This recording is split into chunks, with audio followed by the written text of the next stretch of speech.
नमस्कार दोस्तों, मैं एल के Gautam advocate YouTube channel legal right and procedure में आपका स्वागत करता हूं। आजीवन कारावास या किसी अवधि का कारावास किसी आरोपी का हो जाता है, लेकिन जिस समय कारावास होता है यानी दंडादेश दिया जाता है, अदालत द्वारा निर्णय दिया जाता है, उस समय इस प्रश्न पर ध्यान नहीं होता है कि सजाएं कैसे चलेंगी, सजाएं कैसे काटनी है। इस पर कोई चर्चा निर्णय के वक्त नहीं होती है। ये एक भूल है और इस भूल का एहसास सजा लगभग पूरी होती है उस समय होता है। साथियों, पिछले वीडियो में हमने बताया था कि सजा टोटल कितनी काटनी है या साथ साथ काटनी है।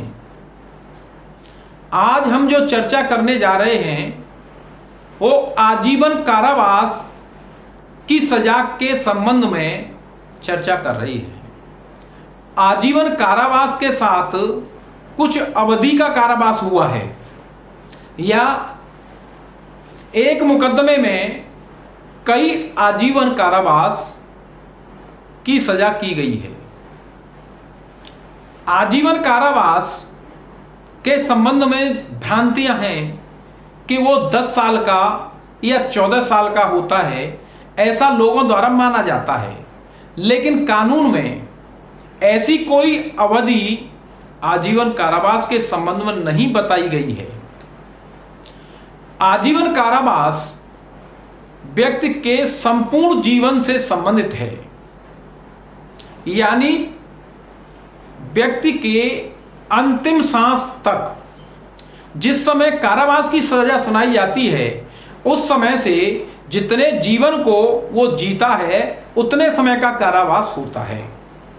अगर इस कारावास की सजा को सरकार द्वारा माफ नहीं किया गया है, सरकारें सजाएं माफ कर देती हैं, तो लोग समझते हैं कि आजीवन कारावास उतने दिन का था।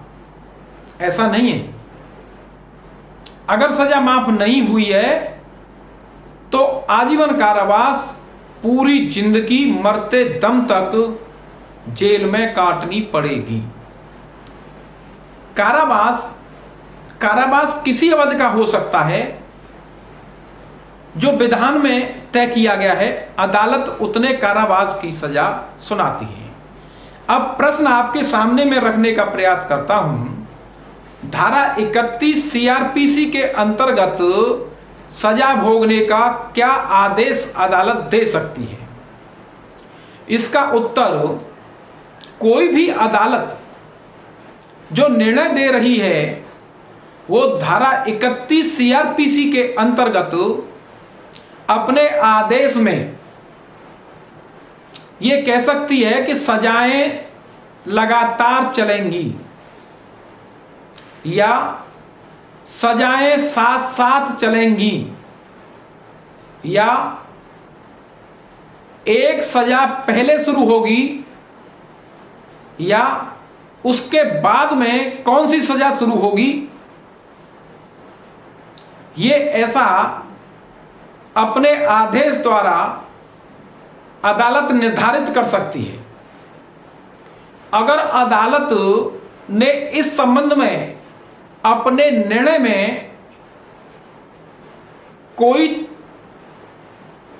टीका टिप्पणी नहीं की है और अदालत का निर्णय इस विषय पर चुप है, तब ये माना जाएगा कि सजाएं लगातार चलेंगी। ये यहां चूक होती है।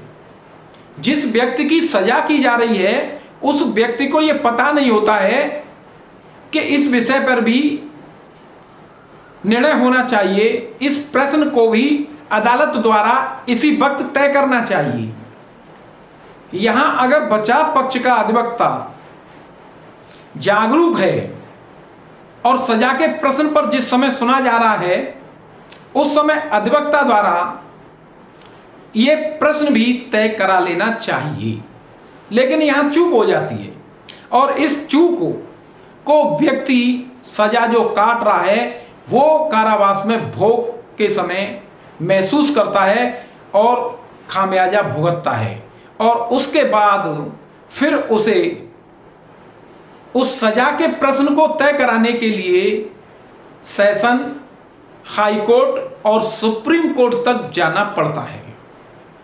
बड़ी दुखद स्थिति होती है कि वो सजा उसी समय क्लियर हो जानी चाहिए थी, लेकिन उसके लिए उसको सुप्रीम कोर्ट तक जाना पड़ा और परिणाम वही रहा जो उस समय निर्णय के वक्त होता।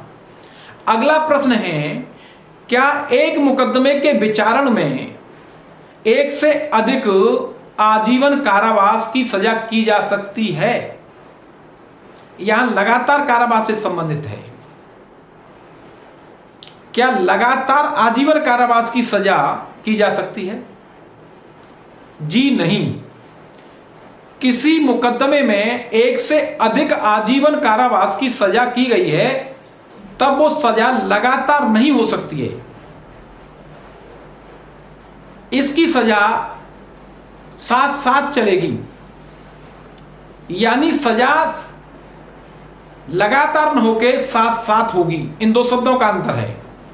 क्योंकि यहां एक जीवन ही व्यक्ति को मिलता है और एक जीवन मिलने के बाद उसके पास समय नहीं बचता है, तब वो सजा कैसे भोग सकता है? ये कानूनी खामी है।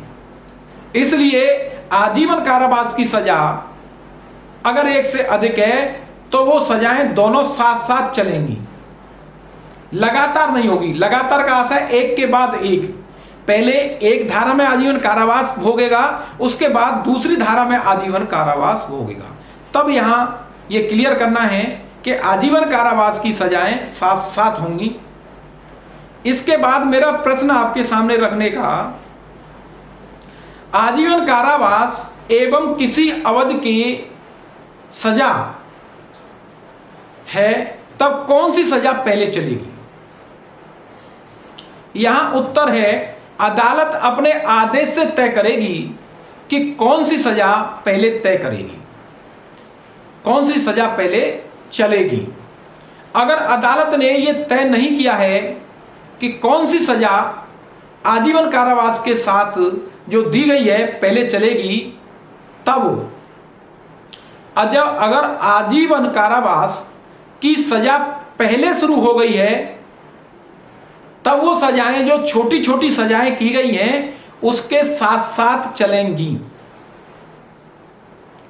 और अदालत ने तय कर दिया है कि जो किसी अवधि की यानी छोटी सजाएं की गई हैं वो पहले चलेंगी, तो यहां इसके बाद आजीवन कारावास, उम्र कैद की सजा उसके बाद में चलेगी और लगातार चलेंगी। यानी पहले छोटी सजाएं पूरी होंगी, उसके बाद उम्र कैद की। तब यहां लगातार शब्द प्रयोग किया जा सकता है।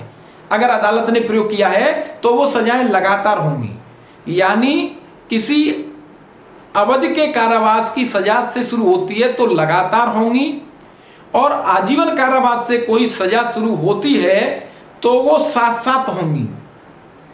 आजीवन कारावास के साथ जो सजाएं हैं यहां भी वही आधार है। अगर एक जीवन में आजीवन कारावास भोगा जा रहा है तो दूसरी सजाएं भोगने के लिए व्यक्ति के पास समय नहीं होगा, क्योंकि जीवन को एक ही व्यक्ति को एक ही जीवन मिलता है और वो आजीवन कारावास पहले भोग लेगा तो बाकी के कारावास की सजा कैसे भोगेगा? यहां कानून का उद्देश्य असफल हो जाएगा और वो व्यक्ति कानून के शिकंजे में रहते हुए भी कानूनी तौर पर सजा का भोग नहीं कर सकता है, उसे दंडित नहीं किया जा सकता है। तब यहां इस वीडियो के माध्यम से ये आजीवन कारावास की सजाएं एक से अधिक या आजीवन कारावास के साथ कोई सजा की गई है, तब हमारा सरल भाषा में आप तक इस सजा को रखने का प्रयास रहा कि आप समझें कि सजाएं कैसे चलेंगी, साथ साथ चलेंगी या लगातार चलेंगी? ये प्रश्न आपके सामने रखे गए हैं। इन प्रश्नों का उत्तर सुप्रीम कोर्ट द्वारा दिया गया। चूंकि हाई कोर्ट और सुप्रीम कोर्ट की विभिन्न बेंचों के संबंध में मतभेद पैदा हो गया था कि कौन सजा पहले चले, किसके साथ चले, लगातार चले या साथ साथ चले। बहुत सारे निर्णय हुए और इन निर्णय को क्लब करके रेफरेंस के लिए भेजा गया। तब संवैधानिक बेंच द्वारा, 5 जजों की बेंच द्वारा यह तय किया गया। जो मैंने ये प्रश्न आपके सामने रखे हैं और जो उत्तर हैं वो संवैधानिक बेंच के निर्णय द्वारा बताए गए हैं। और वो निर्णय मथुरम लिंगम बनाम राज्य, मथुरम लिंगम ने यह तय किया